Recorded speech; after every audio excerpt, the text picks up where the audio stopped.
ఈరోజు మనకు వాక్యధ్యానముగా రోమీయులకు రాసిన పత్రిక 5వ అధ్యాయము 1వ వచనం నుంచి మనకి ఉంది.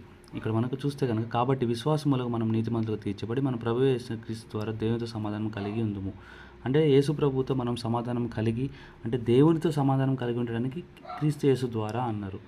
అయితే ఆ ద్వారా అనేది మనము విశ్వసిస్తున్నాం. ఏం విశ్వసిస్తున్నామంటే, యేసు ప్రభు వారు తన రక్తాన్ని చిందించి, ఆ రక్తం ద్వారా మనకి ఏమొచ్చింది? కృప వచ్చింది. ఆ కృప నుంచే మనము యేసు ప్రభు ద్వారా మనము ఏం పొందుకున్నాం? రక్షణ పొందుకున్నాం. ఇదే మన విశ్వాసము. ఎఫెసీయులు 2:8 చూస్తే, మీరు విశ్వాసం ద్వారా కృపచేతనే రక్షింపబడి ఉన్నారు, ఇది మీ వలన కలిగినది కాదు, దేవుని వరమే. సో ఈ వచనం కూడా మనకి క్లియర్గా చెప్తుంది. అంటే యేసు ప్రభు వారు మన కొరకు చనిపోవడం వల్లనే మనకి దేవుడికి మధ్య సమాధానం అనేది ఏర్పడింది. ఆ సమాధానం వల్లనే మనము రక్షింపబడ్డాము. అది దేవుని కృప మన దగ్గరికి వచ్చింది. దేవుడు మన మీద కృప చూపించడం మొదలేశారు. ఆ కృపను బట్టే మనం వచ్చాము. ఇది మన విశ్వాసం. ఇది మనం నమ్ముతాం. ఇది ఎవరైతే నమ్ముతారో, ఎవరైతే విశ్వసిస్తారో వారందరికీ ఏమవుతుంది? అప్లై అవుతుంది. ఈ విశ్వాసం కనుక లేకపోతే, యేసు ప్రభు యొక్క రక్తము ద్వారా మనం రక్షింపబడుతున్నాము, రక్తం ద్వారా మనం కృప పొందుకున్నాము, రక్తం ద్వారా మనం ఏ పాపం చేసినా అది కడగవేయబడింది, ఇక మీద మళ్ళీ ఆ పాపం చేయకూడదు అని కనుక మనం నమ్మితే కనుక, అప్పుడు దేవుని యొక్క, అంటే నమ్మడం అంటే విశ్వాసం ఇస్తే కనుక దేవుని యొక్క, యేసుక్రీస్తు యొక్క రక్తము పవర్ మనం చూస్తాము. అదేంటిది? రక్తం యొక్క పవర్, మనం కృప పొందుకుంటాం దేవుని నుంచి. అయితే ఇది దేవుని వరమే అన్నాడు. కావాలంటే ఇంకొకసారి మనం, అంటే ఇది దేవుని వరమే అంట. ఏంటి దేవుని వరం? మనం రియల్గా చూస్తే అంటే యేసు ప్రభు అనేవాళ్ళు మనకు వరంగా ఇవ్వబడ్డా? అవును. ఎందుకంటే యోహాను సువార్త 3వ అధ్యాయం 16వ వచనంలో చూస్తే, దేవుడు లోకమును ఎంతో ప్రేమించెను కాగా ఆయన తన అద్వితీయ కుమారునిగా పుట్టిన వాని యందు విశ్వాసించు ప్రతివాడు నశింపక ఆయనను అనుగ్రహించను.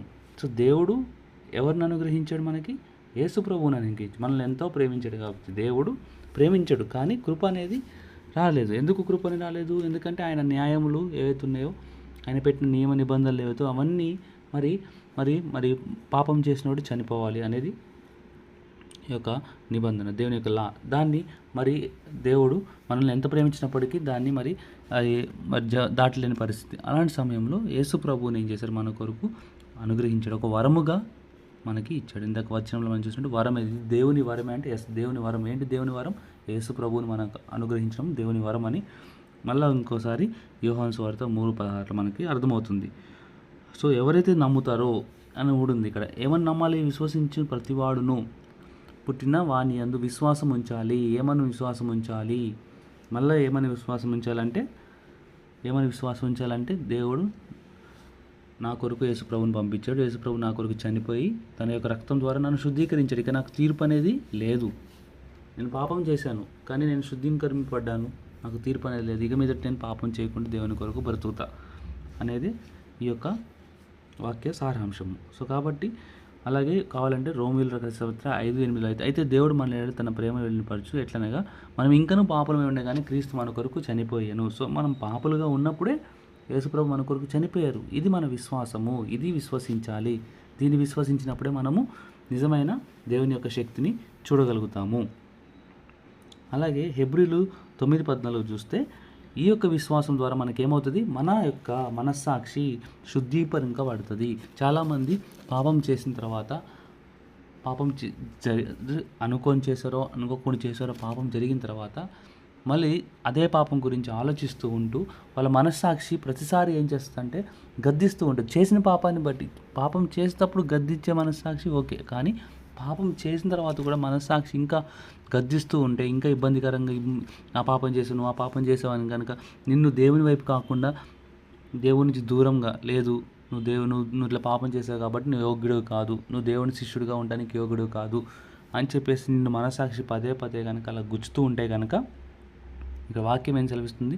నిత్యుడగు ఆత్మ ద్వారా తనను తాను దేవునికి నిర్దోషిగా అర్పించుకున్న యేసుక్రీస్తు రక్తము, యేసుక్రీస్తు యొక్క రక్తము నిర్జీవ క్రియలను విడిచి జీవము గల దేవుని సేవించుటకు మీ మనస్సాక్షికి ఎంతో ఎక్కువగా శుద్ధి చేయును. సో ఎవరు?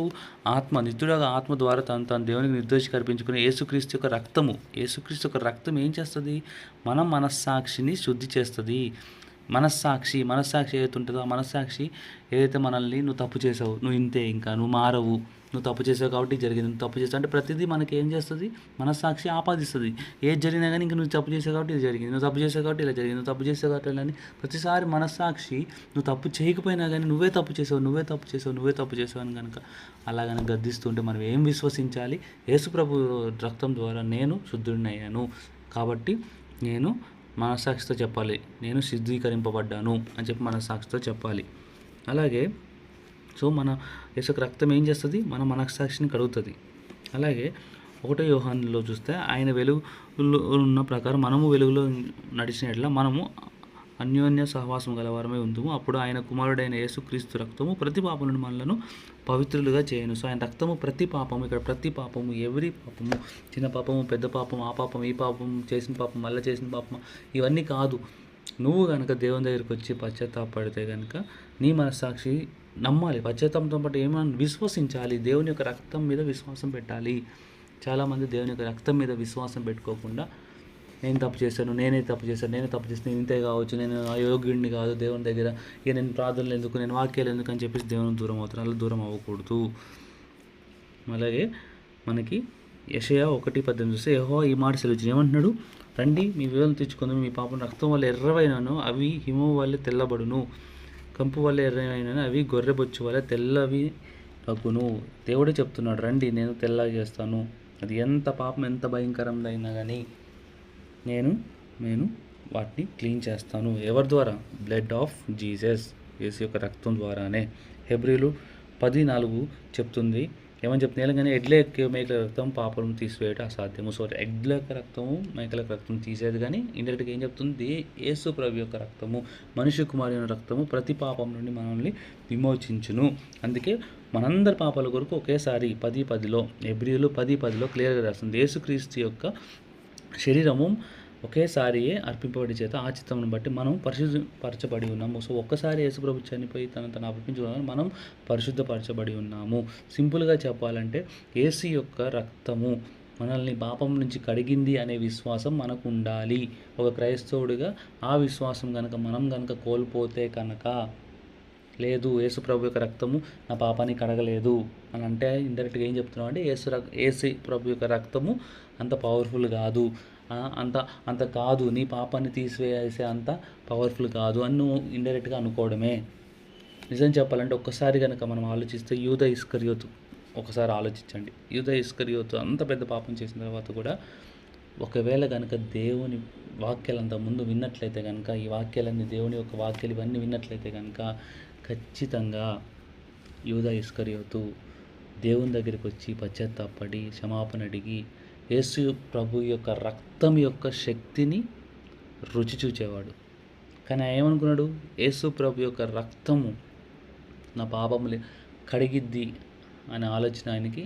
అప్పటికి యేసు ప్రభు రక్తము చింపబడలేదు, కానీ యేసు ప్రభు యొక్క రక్తము నా పాపములు కడిగిద్ది, యేసు ప్రభు తనే సెలవిచ్చాడు నన్ను శుద్ధీకరిస్తాడని, తిరిగి ఆయన దగ్గరికి వస్తే ఆయన నన్ను బలపరుస్తాడని. దేవుడు వచ్చిందే, యేసుప్రభు వచ్చింది బలియాగం అవడం కోసం కదా, కాబట్టి నా ఈ పాపంని కూడా, ఇది ఎంత పెద్ద పాపమైనా కానీ నన్ను క్షమిస్తాడు అనేది కనుక యూద ఇస్కరియోతు కనుక దేవుని దగ్గరికి వెళ్తే ఈమె హ్యాడ్ ఏ ఛాన్స్, ఒక ఛాన్స్ ఉండేది. యేసుప్రభు యొక్క రక్తం శక్తి అప్పుడు అందరికి తెలిసేది.